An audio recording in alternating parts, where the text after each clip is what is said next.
తెలంగాణ రాష్ట్రంలో ఇటీవల ఉపాధ్యాయ, graduate MLC ఎన్నికలు ముగిసిన విషయం తెలిసిందే. అయితే ఆ ఎన్నికలు పూర్తయి నెల రోజులు కూడా కాకుండానే మరొకసారి రాష్ట్రంలో ఎన్నికల హడావుడి మొదలైంది. తాజాగా కేంద్ర ఎన్నికల సంఘం హైదరాబాద్ స్థానిక సంస్థల కోటా ఎమ్మెల్సీ ఎన్నికల షెడ్యూల్ను విడుదల చేసింది.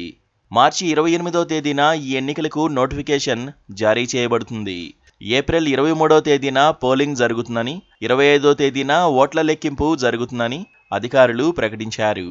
నామినేషన్లకు ఏప్రిల్ 4 వరకు అవకాశం ఇవ్వగా, నామినేషన్ల పరిశీలన ఏప్రిల్ 7 వరకు ఉంటుంది. నామినేషన్ల ఉపసంహరణకు ఆఖరు గడువు ఏప్రిల్ 9గా నిర్ణయించారు. ఈ ఎన్నికలు తెలంగాణ రాజకీయాల్లో మరోసారి ఎన్నికల వాతావరణాన్ని తీసుకురానుంది. మే 1వ తేదీతో ప్రస్తుత ఎమ్మెల్సీ ప్రభాకర్ పదవీకాలం ముగియనున్న నేపథ్యంలో ఈ స్థానానికి ఎన్నికలు నిర్వహించనున్నారు. ఇటీవల జరిగిన నల్గొండ, వరంగల్, ఖమ్మం టీచర్ ఎమ్మెల్సీ ఎన్నికల్లో పీఆర్టీయూ అభ్యర్థి శ్రీపాల్ రెడ్డి విజయం సాధించగా, కరీంనగర్, నిజామాబాద్, ఆదిలాబాద్ టీచర్ ఎమ్మెల్సీ ఎన్నికల్లో కొమురయ్య విజయం సాధించిన విషయం తెలిసిందే.